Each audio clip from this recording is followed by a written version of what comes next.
أعوذ بالله من الشيطان الرجيم بسم الله الرحمن الرحيم إن الله اصطفى آدم ونوحا وآل إبراهيم وآل عمران على العالمين ذرية بعضها من بعض والله سميع عليم صدق اللہ العظیم۔ حاضرین و ناظرین، یہ درس نمبر 220 ہے۔ سورہ آل عمران کی 2 آیتوں کی تلاوت کی گئی، آیت نمبر 33 اور آیت نمبر 34۔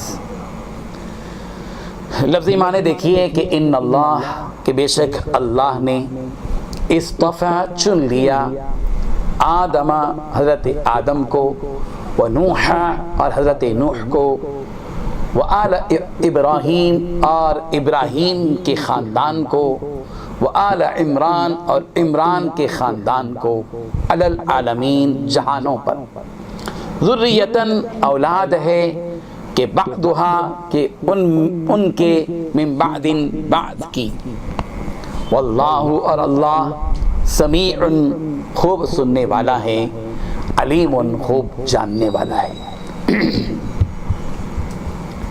اس آیت کو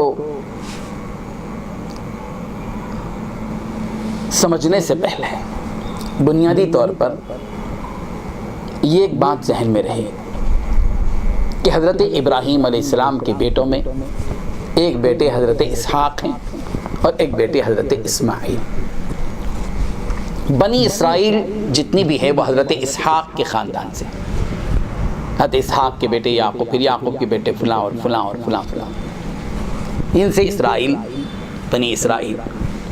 حضرت ابراہیم کے جو دوسرے بیٹے اسماعیل ہیں، ان سے بنی اسماعیل پیدا ہوئے، اسماعیل کا کی نسل چلی، نسل کا سلسلہ چلا، سلسلہ نسب چلا۔ بنی اسرائیل یہود و نصارہ جو اسحاق کے خاندان سے، اور حضور اکرم صلی اللہ علیہ وسلم بنی اسماعیل میں سے ہوئے۔ بنی اسماعیل میں سے ہو یا بنی اسحاق میں سے ہوں،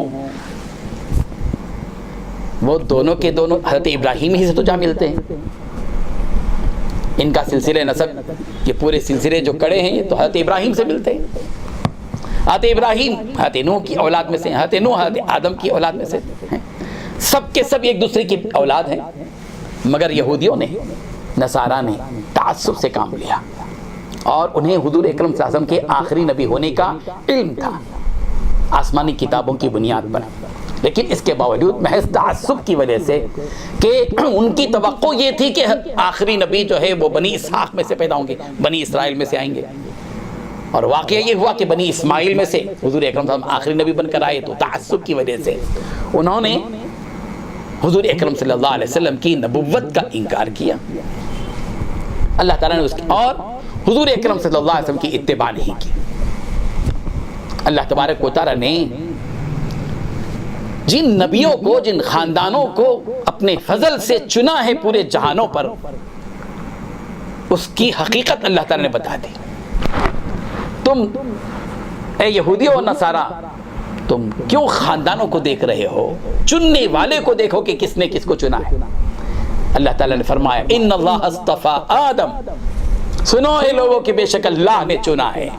کسی انسان نے نہیں چنا، پبلک نے نہیں چنا، کسی قوم نے یا خاندان نے نہیں چنا، آدم کو چنا۔ ان اللہ، بے شک اللہ نے اصطفیٰ چنا آدم کو بھی چنا، ونوح اور نوح کو بھی چنا، وآل ابراہیم، ابراہیم کے پورے خاندان کو بھی چنا، وآل عمران اور عمران کے پورے خاندان کو بھی چنا اللہ تبارک و تعالیٰ نے، علی العالمین جہانوں پر، دنیا جہاں کے سارے لوگوں پر ان کو چنا، اور انہی میں سے پیدا ہوئے سارے، حضرت موسیٰ ہوں، حضرت عیسیٰ ہوں، حضور اکرم صلی اللہ علیہ وسلم، یہی تو لڑی ہے، انہی خاندانوں میں سے تو آئے یہ پیغمبر۔ پھر تم کیوں آخری پیغمبر سے تعصب اور دشمنی کرتے ہو؟ کیوں منہ موڑتے ہو؟ تم اس کو دیکھو کہ چننے والا کون ہے۔ اللہ نے چنا آدم کو بھی، نوح کو بھی، آل ابراہیم کو بھی، آل عمران کو بھی، ذریۃ بعضها من بعض، یہ سب ایک دوسرے کے جو ہے یہ اولاد ہیں، سب ایک دوسرے کی اولاد ہیں۔ تم کیوں تفریقہ کر رہے ہو؟ تم کیوں اس میں علیحدگی پیدا کر رہے ہو؟ واللہ سمیع علیم. اے لوگوں جو کچھ تم بات نہیں کر رہے ہو اللہ تعالیٰ اس کو خوب سنتا ہے، خوب جانتا ہے. اللہ تبارک و تعالیٰ اس حقیقت کو ہم سب کو سمجھنے کی توفیق عطا فرمائے. وآخر دعوانا الحمدللہ رب العالمین. لا إله إلا